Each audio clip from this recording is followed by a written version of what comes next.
The woman I met at the mixer I was forced to attend was an unexpectedly successful doctor. However, due to her lack of experience and confidence, she froze in an emergency situation. I discreetly gave her a lot of advice while we worked together to provide first aid to a suddenly ill person. As a fellow doctor, I decided to let her take the credit for the treatment so she wouldn't disappoint her friends. My name is Kent. I'm a 32-year-old emergency physician. Despite my age, I have no romantic stories to share. Of course, I've had relationships, but because I always prioritized work, many women I dated broke up with me, saying I didn't pay enough attention to them. I haven't dated a lot of women, but all my ex-girlfriends would ask me, which is more important, me or your job? They were always jealous of my job. To me, both are important. My job is not only for myself but also primarily for my patients. I work hard because there are lives I want to save. I want to help lives, treat injuries quickly and effectively, and minimize any long-term effects. As a doctor who can save lives, I always want to prioritize my patients' lives above all else. It's also my identity. And leisure time or time with a girlfriend is equally important. It's not a matter of which is more important. Both are important. It's just that the amount of time I can spend on each is different. If someone asked you which is more important, sleep or food, you'd be troubled. Most people would say both are important. If you then get asked, you spend 8 hours a day sleeping but only 3 hours eating. So does that mean sleep is more important and food is irrelevant? You'd be puzzled. Both are indispensable. Similarly, as an emergency physician, my job is more urgent, and time with my girlfriend can be flexible. Even after explaining this, my girlfriends wouldn't understand and would eventually leave me with remarks like, "Why don't you marry your job?"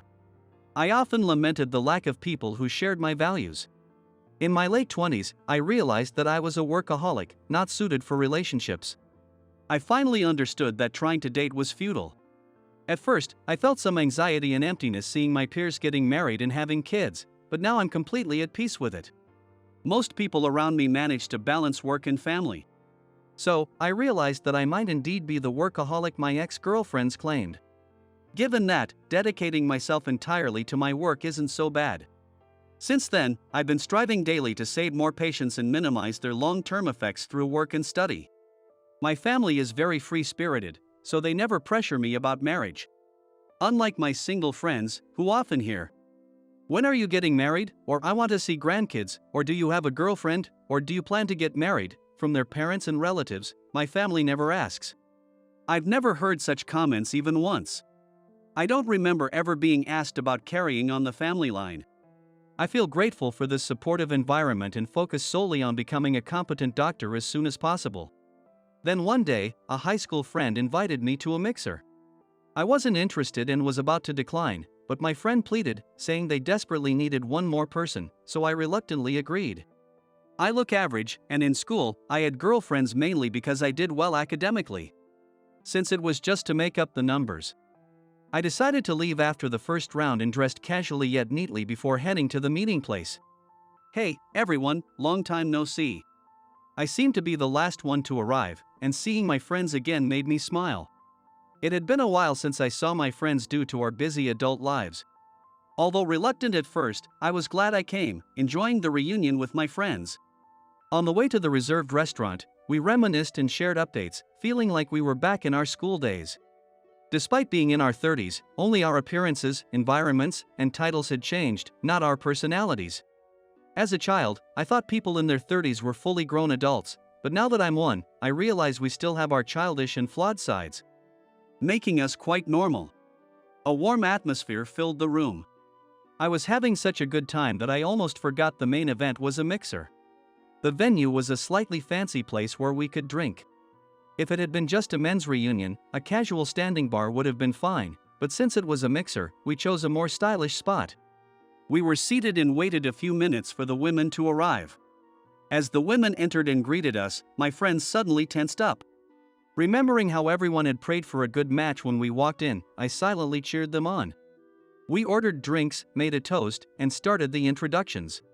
"Kent, nice to meet you. I work at a company." With the help of my friends, I introduced myself with a different job.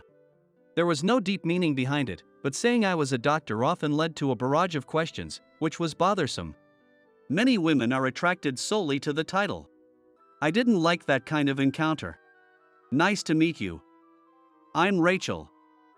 I'm an internist. To my surprise, she was a fellow doctor. The quiet-looking woman ordered a non-alcoholic drink and placed her phone face up on the table. Since I do the same for emergencies, I knew Rachel wasn't lying about being a doctor. Although my friends suggested I drink since it was a special occasion, I just laughed it off. Rachel became the center of attention as soon as she mentioned she was a doctor and was bombarded with questions. Even though I'm an internist, I'm still quite inexperienced, she answered humbly.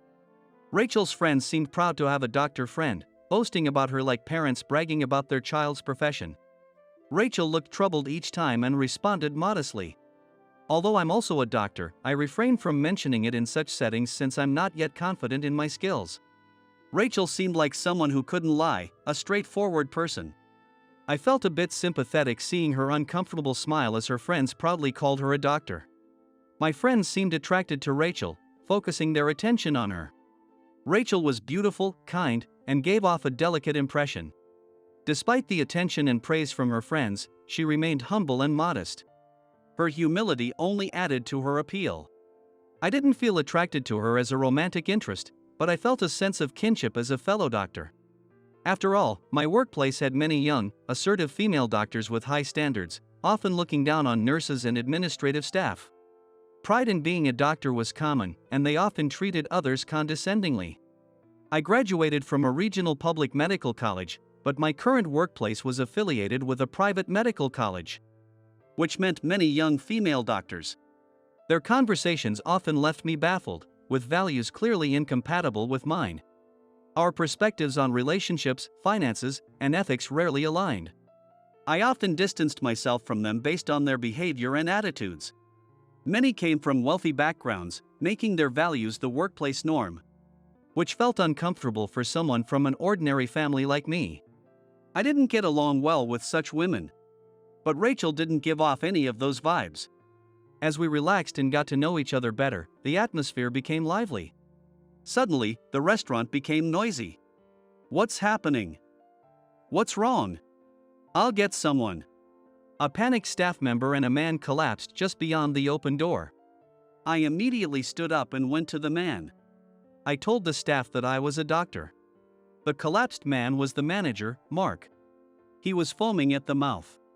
His body kept shaking and stiffening, which made me suspect it was a seizure disorder, but it could also be a brain issue. Given this assessment, I instructed someone to call an ambulance. Behind me, Rachel, pushed by our group, nervously approached. She looked pale and her eyes were darting around. It was clear she wasn't used to such situations, her hands were trembling.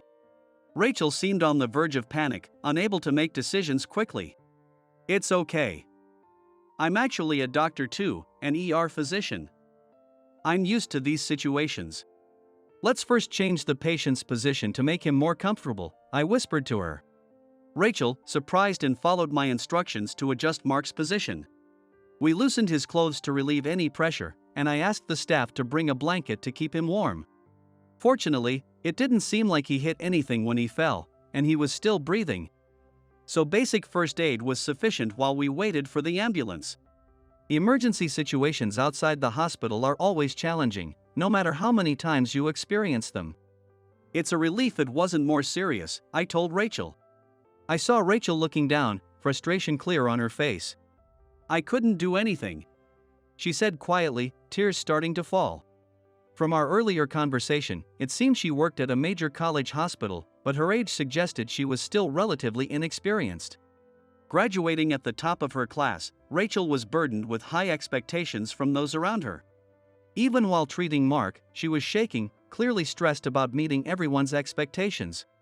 Even though saving lives is what matters, trying to meet everyone's expectations is not what I believe in. I think saving lives is more important than living up to others' expectations. However, I understand that it's not entirely Rachel's fault that she feels this way. I'm not interested in my title, and I rarely talk about it. Because of this, I sometimes hear, "Oh, I forgot Kent is also a doctor," which is quite rude. I avoid revealing that I'm a doctor to escape the burden of titles and labels. This allows me to focus solely on what's most important, saving patients' lives. Rachel and I are quite the opposite. Yet, seeing her cry in frustration moved me deeply.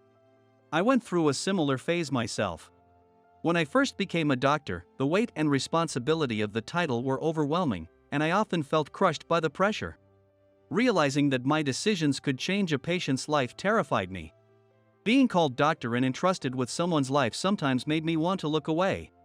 Watching Rachel, I remembered those feelings and understood how deeply painful that frustration can be. Rachel, you were amazing. Really impressive, Rachel.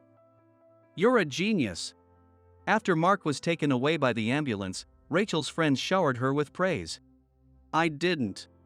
Rachel's instructions were precise and very helpful. I didn't do anything. She began, but I cut her off. I said, meeting her surprised gaze. Her friends hugged her, congratulating her on her efforts. Rachel looked at me, confused, but I was just respecting her wish not to disappoint her friends. Peeking out of Rachel's bag was a medical reference book, worn and full of sticky notes despite being a new edition this year. It was clear she had been studying hard. It might be hypocritical of me, but I believe hard work should be rewarded. And I want it to be rewarded. For those who work tirelessly. That's why I didn't want her to lose her motivation now. Both Rachel and I will face many more challenges in the future. But right now, Rachel doesn't need the additional burden of feeling she disappointed her friends. With the unexpected event, the mixer ended after the first round. I felt relieved that I didn't have to think of an excuse to skip the after party and was ready to leave. Kent, wait up. Rachel, looking nervous, hurried after me. When I asked what was wrong, she said, "Thank you so much. Could I get your contact info? I'd like to stay connected as friends and colleagues." I found her endearing as she hesitantly offered her phone. I also took out my phone from my pocket. "Here's my number." "Thank you." Rachel registered my number with a pleased expression. After exchanging contact information, Rachel waved and returned to her friends. The women planned a sleepover and were heading out to shop for supplies. My friends and I decided to head to a bar we knew for more drinks. Still on non-alcoholic drinks, I found myself staring at my phone screen. I noticed a message from Rachel that had arrived unnoticed. A simple thank you message. I replied just as simply with "You're welcome" and hit send. Rachel probably wasn't great at texting, just like me. Our message exchange ended there. After that, we exchanged messages a few times a week, sharing mundane things like the beautiful sky today, flowers blooming, or what we had for dinner. We never planned dates, just sent random messages when we had time. It was a strange relationship, but I found it very comforting. Being able to go at my own pace felt light and freeing, balancing my important work and meaningful friendships. At my own pace made me very happy. We were still far from being fully fledged professionals. We were both busy gaining experience and learning from it. Too frequent contact would be exhausting. I found myself looking forward to Rachel's occasional "let's keep doing our best" and "good job today" messages. It wasn't until 6 months after the mixer that I realized this feeling was love. Rachel, still haunted by that day, was striving to become a calm and capable doctor, working and studying tirelessly, participating in various training sessions. I admired how she faced her shortcomings head-on, without blaming others, making excuses, or shifting responsibility, but instead making positive efforts. People often fail to meet their ideals, making excuses or running away, taking the negative route. But Rachel didn't run away. She was working hard to ensure she would succeed next time. While I was also busy with work and study, I ensured I got enough sleep and rested when I could. Rachel, being more self-disciplined, seemed to push herself without taking breaks. Although I worried she might be overworking, I was genuinely impressed and wanted to support her when she called, happy about her progress. It's tough, but I enjoy it. I feel like I'm finally carving out my path and can keep working hard to become a full-fledged doctor as soon as possible. She laughed when I asked if it was hard. Hearing her laugh made me realize that I loved her. I had probably felt this way for a while, but it wasn't until then that I recognized my feelings. I finally asked Rachel out on a date. "Rachel, when is your next day off?" "Next Thursday." Miraculously, we both had the same day off, and I successfully invited her on a date. Rachel accepted happily, and I quickly started planning our date. Although we had exchanged messages and talked on the phone, we hadn't met since the mixer, so this would be our second meeting. But I planned to confess my feelings on that date. I knew we were both busy, and who knew when we could meet again. To make sure my confession goes well, I started planning the perfect date. What are Rachel's interests? What's her favorite food? I pondered these questions, drawing from our previous conversations. Since she didn't seem very used to men, I thought of places that might be comfortable for her. These thoughts brought me great joy. In the few moments of peace in my busy days, I thought about Rachel. It was a sweet, new sensation for me. I didn't have many casual clothes, so I went out to buy some new ones. Not being up to date with the latest trends, I had fun shopping and consulting with the store staff. I never imagined I'd be shopping for casual clothes for a date. One night, an emergency call came in during my shift. I quickly took in the situation, instructed the nursing staff to prepare for the incoming patient, and rushed to the emergency entrance. As the ambulance arrived, Rachel stepped out, her white sweater stained with blood. A man in his 30s collided with an oncoming vehicle while riding a motorcycle. He was in critical condition. So we performed CPR and first aid to stop the bleeding. Rachel explained as she helped push the stretcher. She looked determined and reliable. "Got it. We'll take over from here," I said, leading the way to the treatment room. We disinfected and sutured the wounds, checked for brain damage, and contacted his family. Thanks to the high-quality first aid Rachel administered, the patient survived, although his injuries were severe. Exiting the treatment room, I found Rachel waiting. "Rachel, your first aid was perfect. It really helped. The patient's life is no longer in danger," I said, thanked her. Then, perhaps the tension dissipated, thank God. And Rachel sits up weakly and cries tears of relief. I was out shopping for clothes when I saw the accident outside the store. "I was scared, but my body moved on its own," she said. Rachel, still shaking, explained how she had been scared but pushed herself, remembering why she had worked so hard. When faced with an injured person, her body moved on its own. She naturally felt that helping the injured was her primary mission. She admitted that it took a lot of courage to step forward and declare herself a doctor, but knowing that no one else could help if she didn't. She was glad she took action. I knew how hard Rachel had worked until now. Rachel saved this patient. If she hadn't administered first aid at that moment, this patient wouldn't have survived. "You did great, Rachel," I said, patting her shoulder. She nodded in relief repeatedly, tears streaming down her face. "I'm just happy the patient is safe," she said, and I nodded in agreement. I gently patted her back until she calmed down. "Rachel, it's late, but my shift is almost over. Would you like to grab something to eat? There's a diner nearby that's open all night." I told Rachel that my shift was almost over and invited her to grab a meal. "I'd love to." "I haven't had dinner yet," she replied, her stomach growling. Embarrassed, Rachel held her stomach and mentioned changing out of her blood-stained sweater. She ran to the restroom with a bag of new clothes she had just bought. Her running figure seemed more reliable than before. She had gained confidence as a doctor since that day when she was trembling, trying to meet her friends' expectations. I silently told her "You did great" once more as she ran. After my shift ended, I found Rachel waiting at the night entrance and we headed to the diner.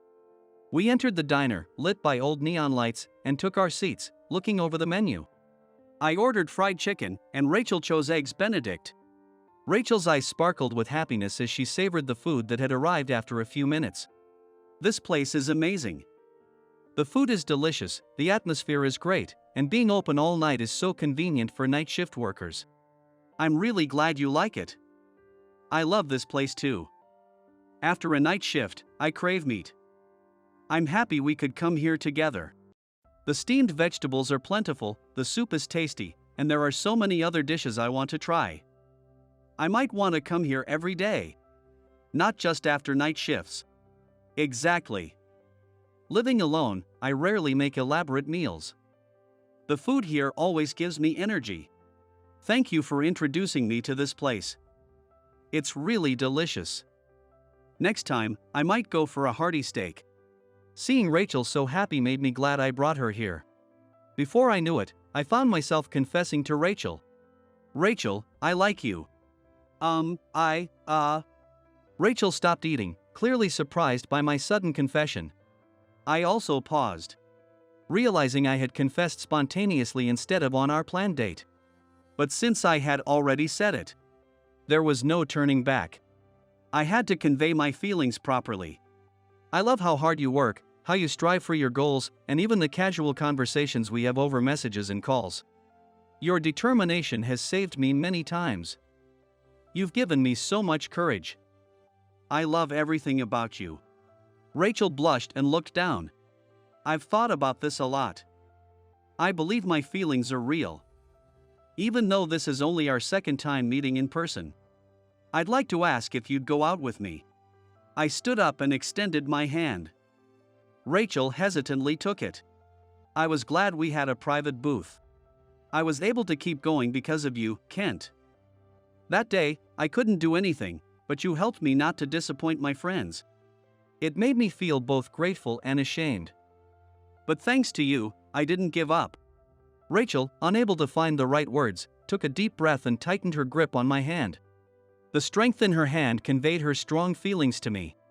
Honestly, I didn't need any more words to understand Rachel's resolve. I also love you, Kent. If you're okay with someone like me, please take care of me. Rachel's humility, unchanged since we first met. That made me love her even more. And so, we started dating during our second meal together. Despite our busy schedules, we always made time for each other. Rachel said she needed more experience and knowledge, so she pushed herself even harder. She wanted to help as many patients as possible and alleviate their suffering.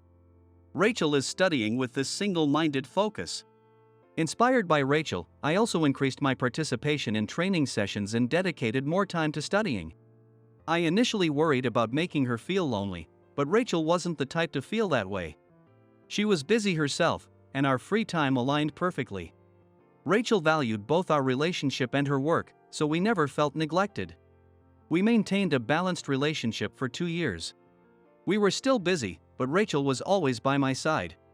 Although my planned confession didn't go as expected, we ended up together in a wonderful way. We worked at different hospitals but maintained a good relationship as lovers and friendly rivals.